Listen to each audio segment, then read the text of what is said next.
The princess, who spent her life in the relentless glare of the public eye, died in a speeding car in Paris, apparently trying to evade pursuing photographers.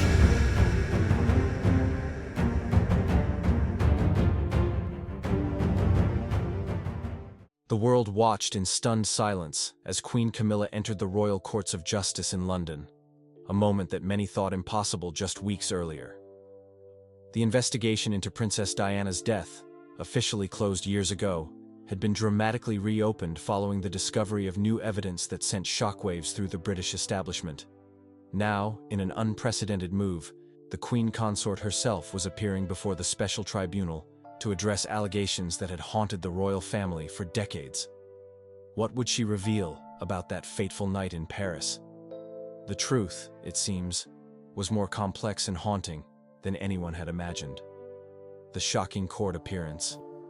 The courtroom fell silent as Queen Camilla, dressed in somber navy blue rather than her usual royal attire, was sworn in. Gone was the regal confidence that had defined her public appearances since becoming Queen Consort. In its place was a woman who appeared to have aged years in mere weeks, her hands visibly trembling as she took her seat in the witness box. Judge Richard Harrington, specially appointed to lead this extraordinary inquiry, reminded the court that even royalty would be held to the same standards of honesty as any other witness. "Your Majesty," he began, his voice echoing through the hushed courtroom, "you have requested this appearance to address certain matters regarding the death of Diana, Princess of Wales. You may proceed." Camilla nodded, took a deep breath, and leaned toward the microphone. "Thank you, Your Honor. I appear before this court today not as Queen Consort, but as Camilla Parker Bowles, the woman I was in August 1997. I am here to acknowledge my role in the events surrounding Diana's death and to offer an apology that I know comes far too late." The gallery erupted in gasps and murmurs, forcing the judge to call for order. The world watching on live feeds across the globe collectively held its breath. After decades of speculation, conspiracy theories, and official denials, was the truth about Diana's death finally going to be revealed? The confession begins.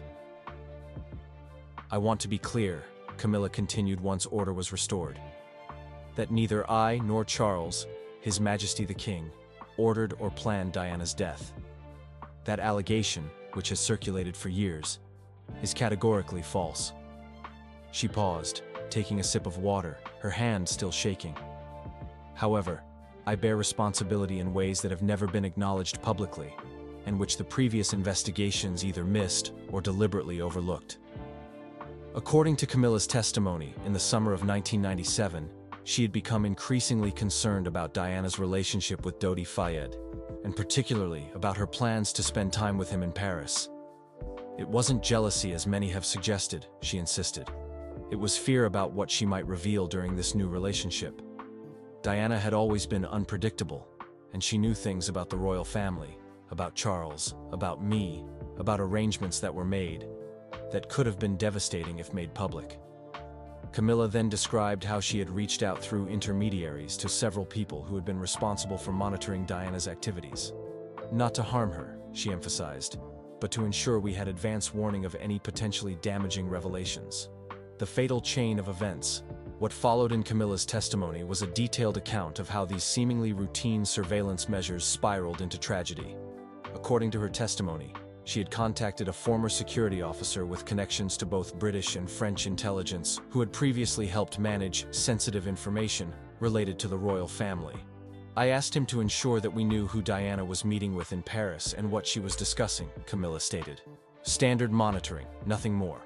But I learned later that this individual took more extensive measures than I had authorized." Camilla described how the security contact had recruited Henri Paul, the deputy head of security at the Ritz Hotel in Paris, to report on Diana's movements and conversations.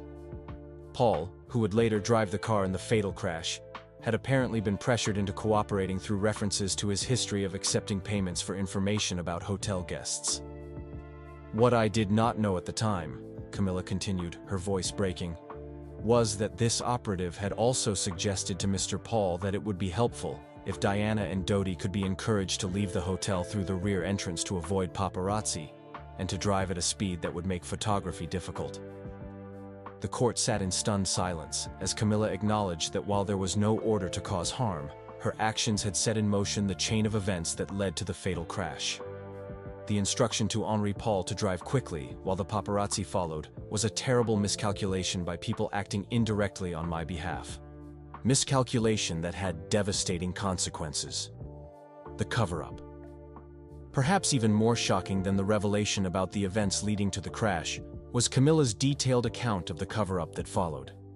According to her testimony, when news of Diana's accident reached London, her first call was not to Charles, as had always been believed, but to this same security operative. I needed to know exactly what had happened and how directly it could be traced back to my inquiries, she admitted. What I learned horrified me. This wasn't supposed to happen. No one was supposed to be hurt. It was meant to be nothing more than monitoring, perhaps some subtle discouragement of her relationship with Dodi. Camilla described how within hours of the crash, a small team of officials had begun working to ensure that any connection between royal concerns about Diana and the accident would be eliminated from the official investigation. Certain files were removed from circulation. Certain witnesses were encouraged to adjust their recollections. The French investigation was subtly directed toward focusing exclusively on the paparazzi and the driver's blood alcohol level. She acknowledged that when traces of antidepressants and other substances were found in Henri Paul's system, this became the perfect explanation. One that diverted attention from any other factors that might have influenced his driving that night.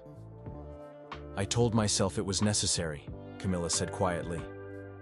I told myself it was protecting the monarchy, protecting Charles, protecting the boys. But the truth is, I was protecting myself from having to face what my actions had inadvertently caused. The decades of silence. As her testimony continued, Camilla addressed the question that hung over the proceedings. Why come forward now, after decades of silence? For years, I believed the lie we had constructed, she explained. That Diana's death was simply a tragic accident caused by a drunk driver and aggressive photographers. I compartmentalized my role, minimized it in my own mind, told myself that my inquiries had been reasonable, and that the outcome was not my responsibility. According to Camilla, this carefully maintained psychological distance began to crumble following Queen Elizabeth's death and Charles's accession to the throne. Becoming queen consort forced me to confront the path that had led me there, she said. The weight of the crown makes it impossible to carry the weight of this lie any longer.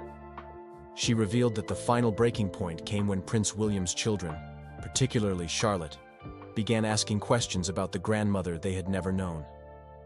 When William told me that Charlotte had asked him if the stories about Granny Camilla being involved in Diana's death were true, and I saw the pain in his eyes as he related this, I knew the time for truth had come. Camilla acknowledged that her confession was not entirely voluntary. According to her testimony, new evidence had recently emerged through a deathbed confession from the security operative she had employed, who had documented his actions as a form of insurance. These documents had made their way to the public prosecutor's office, prompting the reopening of the investigation. I could have continued to deny, she admitted, but the evidence would have emerged regardless, and I could not bear the thought of William and Harry learning the truth from court records, rather than hearing it from me directly. The apology. The most powerful moment of the testimony came when Camilla directly addressed William and Harry, who were not present in the courtroom, but who she knew would be watching. To William and Harry, I know that no apology can ever be sufficient. Your mother should have been at your weddings. She should know her grandchildren. She should have lived the life that was ahead of her. While I did not intend her harm, my actions contributed to creating the circumstances in which she was harmed. For that, I am profoundly, unforgivably sorry. Turning back to the judge, Camilla concluded, I accept whatever legal consequences this court determines appropriate for my role in these events and the subsequent concealment of the truth. I do not ask for forgiveness, as I'm not sure that would be possible. I ask only to finally tell the truth, for Diana's memory and for her sons. As she finished speaking, the courtroom remained in stunned silence. The woman who had become queen consort of the United Kingdom had just implicated herself in events leading to Princess Diana's death, and in the decades-long cover-up that followed. The constitutional implications were enormous, and the personal tragedy had been laid bare in a way few had thought possible. The aftermath. As the court adjourned to consider the extraordinary testimony, legal experts began debating the potential consequences. While Camilla had not admitted to intentionally causing harm, her acknowledgement of initiating surveillance that led to the fatal crash and her role in concealing evidence could potentially result in criminal charges ranging from conspiracy to pervert the course of justice to involuntary manslaughter. The immediate constitutional crisis was unprecedented. King Charles, who had reportedly been aware of Camilla's intention to testify but not the full extent of what she would reveal, was facing calls to address the nation. Palace sources described him as devastated by the revelations, but supportive of the truth finally being acknowledged. Prince William and Prince Harry, despite years of strained relations, were said to have spoken by phone shortly after the testimony concluded. No statement was immediately forthcoming, but sources close to both princes indicated they were processing the revelations with support from their respective families. Public reaction was explosive, with crowds gathering outside Buckingham Palace, some demanding Charles's abdication, others simply laying flowers in Diana's memory. The testimony had reopened wounds that had never fully healed in the British psyche, where Diana remained the people's princess even decades after her death. For Queen Camilla, the future remained uncertain as she left the courtroom under heavy security, no longer wearing the mantle of royalty with confidence, but instead bearing the weight of a truth that had taken 28 years to acknowledge. Whether this confession would bring closure or create a new chapter of turmoil for the monarchy remained to be seen. What was clear was that the fairy tale narrative of royal succession had been permanently altered by the queen who finally chose truth over the throne. Great news here, where the big headline is, of course, that the royal baby is on the way. Prince William and Kate.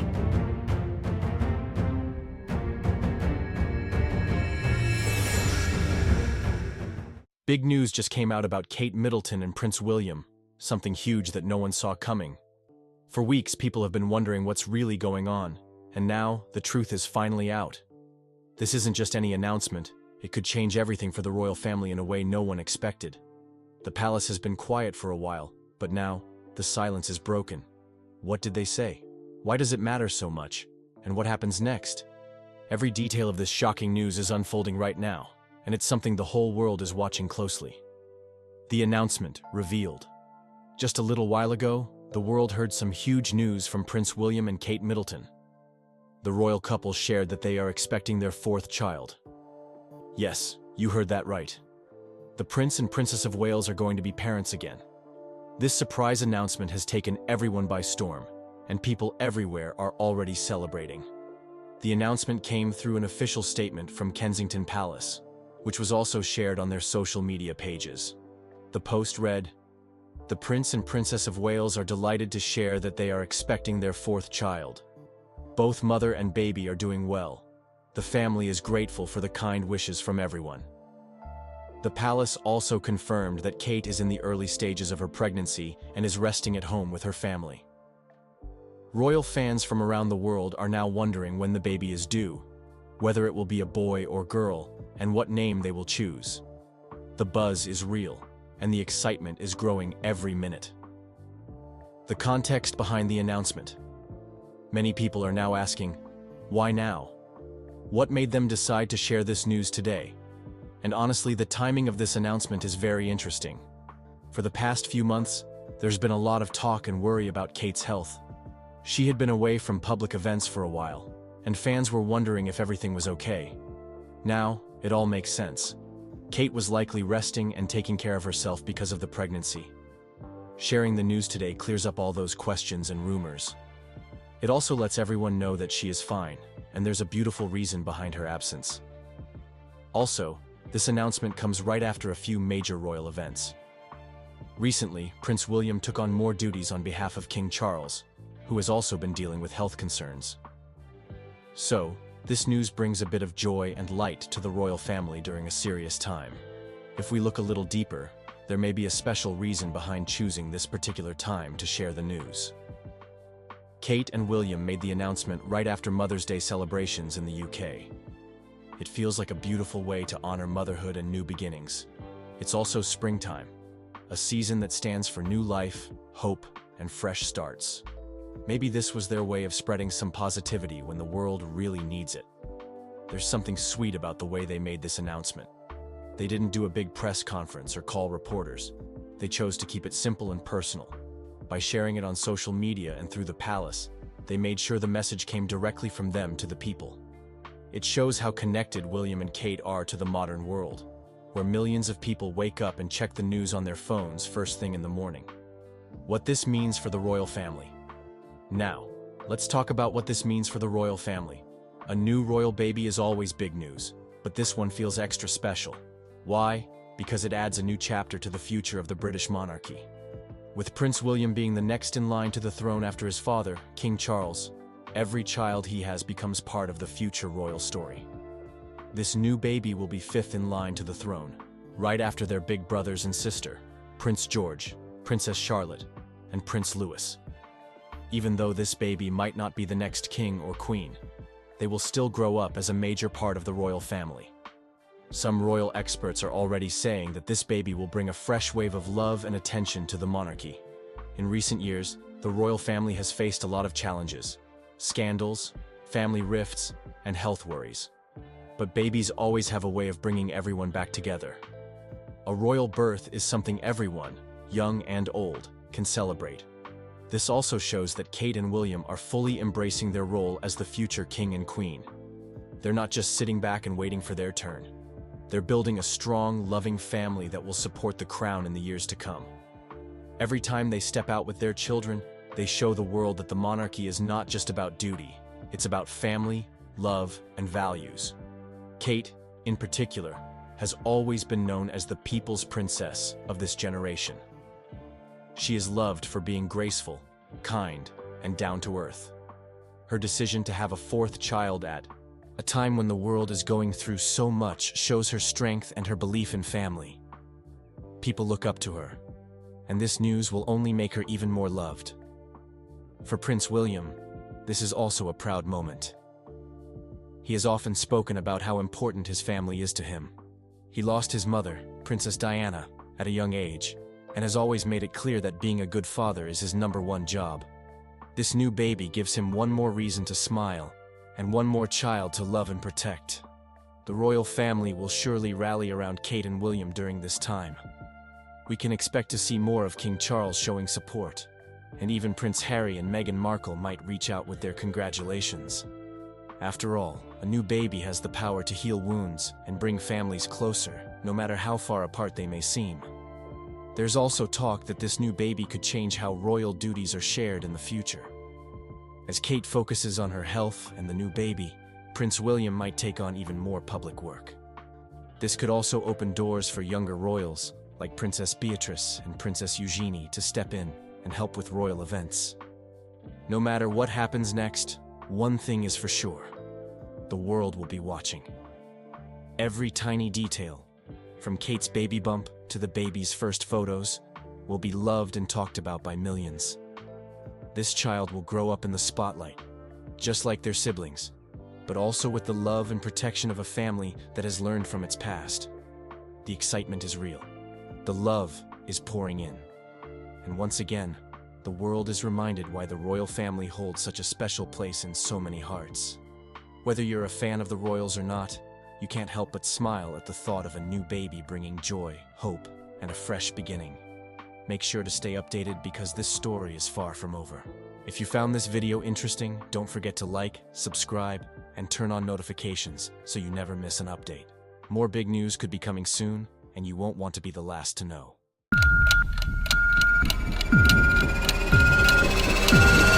Buckingham Palace, which has announced that the King has been diagnosed with cancer. Can't mimic voices for love or money.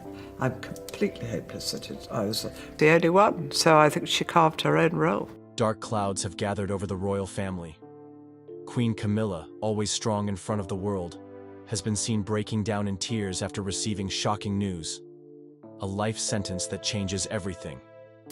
The palace halls, once filled with power and control, now feel heavy with fear and uncertainty. At the same time, another heartbreaking update shakes the kingdom. King Charles, already fighting a tough battle with cancer, faces a new twist in his health that no one saw coming. The weight of it all is too much to bear, and the royal family is struggling to hold things together. What led to this moment? What does this mean for the future of the monarchy?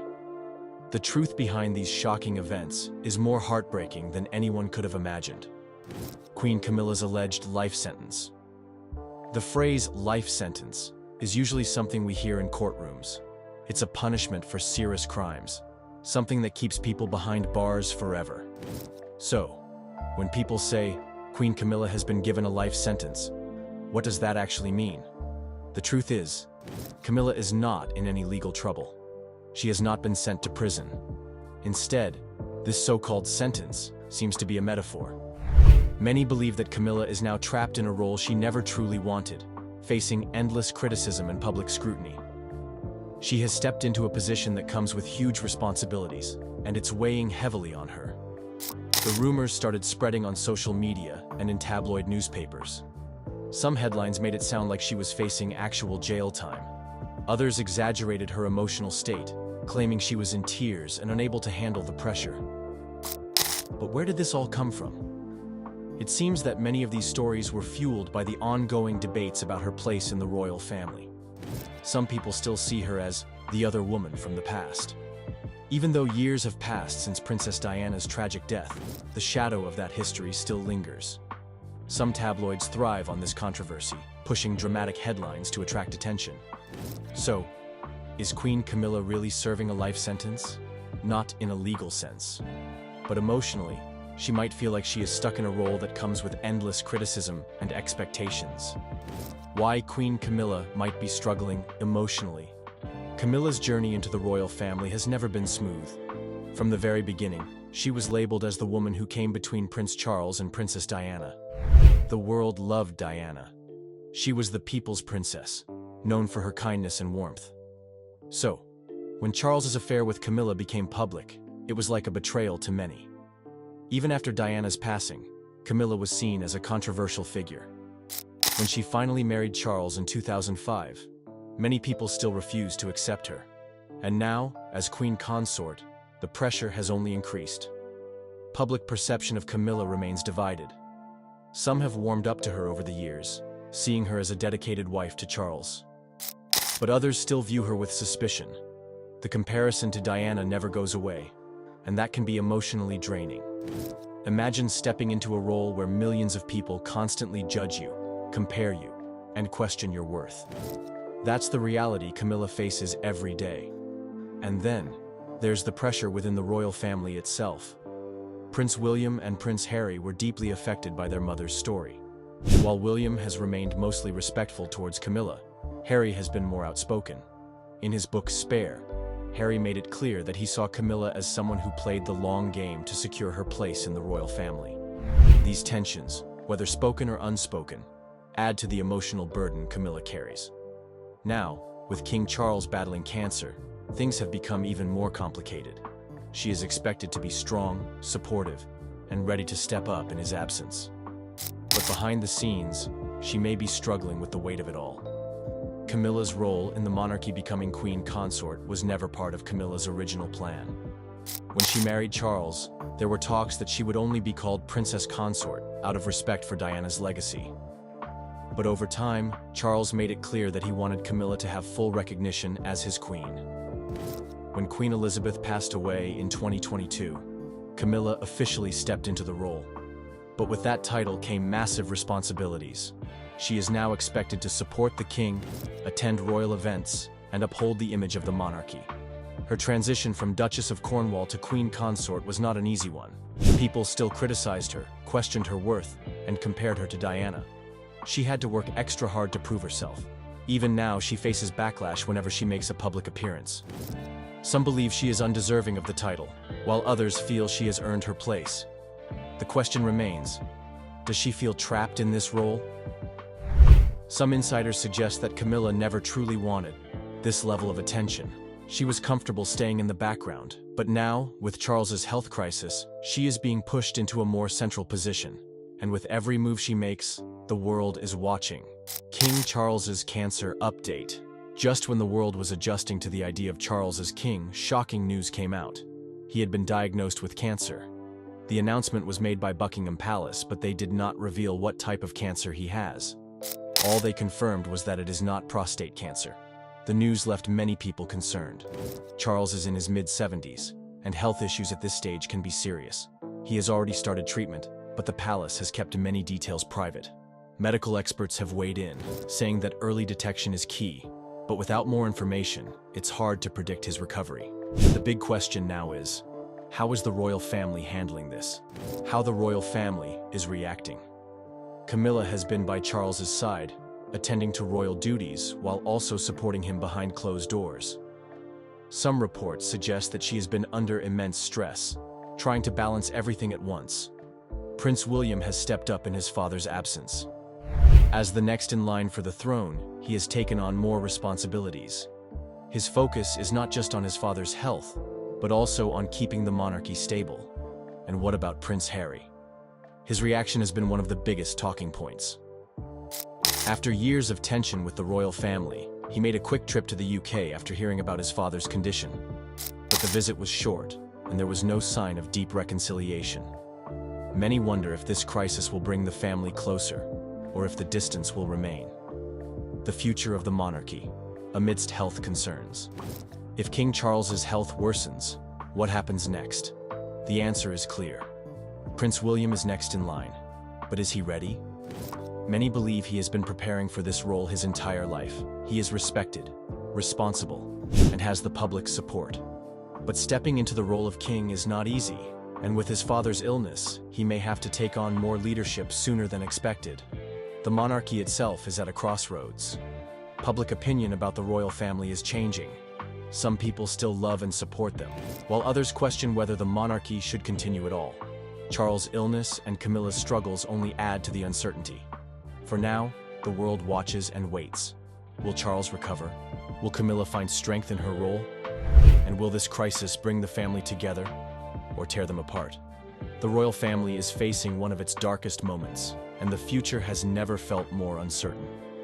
With Queen Camilla in tears and King Charles's health hanging in the balance, the world is left wondering, what happens next? As more details unfold, this story is far from over. Stay tuned for the latest updates, and don't forget to like, share, and subscribe, so you never miss a breaking royal update. Thanks for watching, and we'll see you in the next one. The presenters on every news channel were saying injured but expected to make a full recovery, and I have no idea why, but it made me so angry.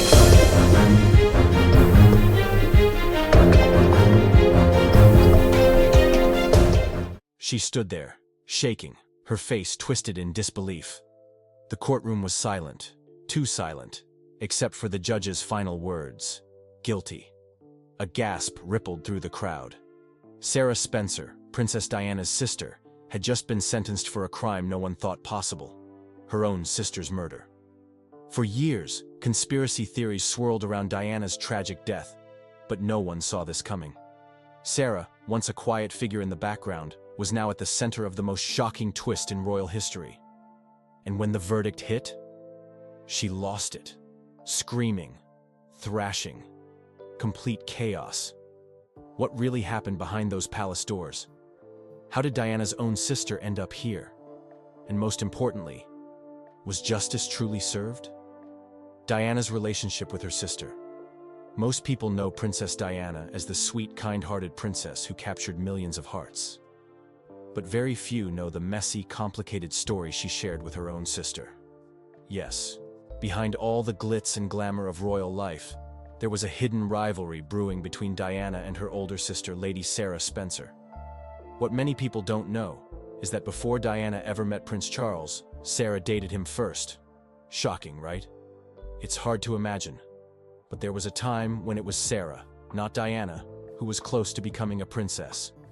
They say Sarah and Charles met at a royal gathering, and for a short while, they dated. Sarah was charming, bold, and very sure of herself. Some people even thought she was perfect for Charles. But things didn't work out, and the relationship ended. Still, it left a mark, because Sarah was the one who later introduced Diana to Charles. And that, some say, was where the trouble really began. At first, everything looked normal. Diana was young, shy, and had never been in the royal spotlight. Sarah, being the older sister, probably felt protective. But the moment Charles turned his attention to Diana, things started to change. Suddenly, it was Diana attending royal events. It was Diana everyone wanted to talk to. And it was Diana's face on every newspaper. Can you imagine how that must have felt for Sarah? Watching your younger sister slip into the life you once dreamed of? The same man you once dated is now marrying your sister. The same family you wanted to be part of is now calling her princess. It wasn't just about love anymore. It was about losing the spotlight, losing the dream. Over time, the gap between the two sisters grew wider. There were fewer public appearances together, fewer family photos. People close to the family started whispering about jealousy, fights, and cold stares at private gatherings. Some even claimed that Sarah always felt like Diana stole the royal life that was supposed to be hers. Years went by, but that bitterness never really left. Every time Diana smiled for the cameras, every time she was praised for being the people's princess, Sarah's anger grew. Maybe she tried to hide it. Maybe she played along in front of the cameras. But inside, there was a storm brewing, and nobody, absolutely nobody, saw what was coming next. The shocking arrest. A twist. No one could believe it all started with a piece of breaking news that felt almost too crazy to be true. One quiet morning, the world woke up to headlines that left everyone speechless. Diana's sister arrested for involvement in Princess's death. Cameras rushed to Lady Sarah's estate. Helicopters flew overhead. Reporters screamed questions from the gates. And there she was, Lady Sarah, being walked out by police officers, handcuffed, her face cold and expressionless. No one could believe it. After so many years, after all the rumors and theories about Diana's death, it came back to her own family, her own sister. The same person who once shared toys and secrets was now accused of something so dark, so cruel, it was beyond imagination. People asked, why now? What changed after all these years? And then the truth slowly started coming out. Turns out a new investigation had been quietly happening behind the scenes. Technology that didn't exist back in the 90s was now being used to go over every detail of Diana's death. Old phone records were pulled. Witnesses who stayed silent for years finally came forward. One even claimed they heard Sarah making threats about Diana long before the tragic car crash. But what truly shocked everyone was the discovery of secret phone recordings. In one call, Sarah was heard saying things like, "She doesn't deserve that crown. It was supposed to be me." Another recording captured her talking to a mysterious man, hinting at a plan to end this once and for all. It became clear that Sarah wasn't just jealous, she was angry. Angry enough to plot something terrible. The prosecutors wasted no time. They painted a picture of a sister consumed by envy. A woman who watched her younger sister get everything she ever wanted. Love, fame, and the crown. A woman who couldn't stand living in that shadow anymore. They even suggested that Sarah had a secret affair with a powerful figure, someone inside the royal circle. This man, they claimed, helped her plan everything. Together, they made sure Diana would be out of the way, forever. Throughout the trial, Sarah never shed a tear. She sat there, stone-faced. No emotions, no regrets. The media gave her a new name, the Ice Queen of the Crown. And honestly, it fit. Because while the world cried for Diana, Sarah just stared ahead, cold and silent. The question on everyone's mind was simple. What finally cracked this case wide open? And the answer was just as shocking. A former royal staff member who had worked closely with Sarah finally broke his silence. He couldn't live with the guilt anymore. He handed over old letters, secret recordings, and even a diary where Sarah had written dark thoughts about Diana. With all this evidence, there was no turning back. The sentencing day. When everything fell apart. The day of the sentencing was like something out of a movie. The courtroom was packed. Reporters, cameras, journalists, all waiting for the final verdict. The royal family? Nowhere to be seen. Not a single member showed up. The silence from the royals was deafening. As the judge entered, the whole room fell quiet. You could hear a pin drop. The judge looked straight at Sarah and read the verdict. Guilty. You are hereby sentenced for your role in the unlawful death of Diana, Princess of Wales. And just like that, everything broke loose. For the first time during the whole trial, Sarah snapped. Her cold mask shattered. She stood up, screaming at the top of her lungs. I did it for the family! You think she was perfect? She wasn't. She destroyed everything. Her voice echoed in the courtroom. People gasped. Cameras flashed. Reporters scrambled to capture every second. But Sarah didn't stop there. She pointed towards the judge, her face red with rage. You have no idea what she did. Ask Charles. Ask the royal family. They knew. They all knew. She tried to lunge forward, screaming that Diana deserved it. Court security rushed in, grabbing her arms, pulling her back. But Sarah fought hard. She screamed every secret she could think of, hoping the cameras would pick it all up. Ask them about the deals, the threats, the lies. This family is rotten to the core. The room was pure chaos. People covered their mouths in shock. Reporters couldn't believe what they were witnessing. Some say even the judge looked shaken. As Sarah was dragged out, still screaming, the whole world watched. It was a moment no one would ever forget. The courtroom may have closed, but the questions still remain. Was justice truly served, or is there more to the story? Diana's death has always been surrounded by mystery, and this shocking twist only adds to the uncertainty. What do you think? Was this the right verdict, or is there something bigger being hidden from the world? Let us know your thoughts in the comments. And if you want to stay updated on more shocking stories like this, make sure to like this video, subscribe, and turn on notifications. There's always more to uncover, and you won't want to miss what's coming next.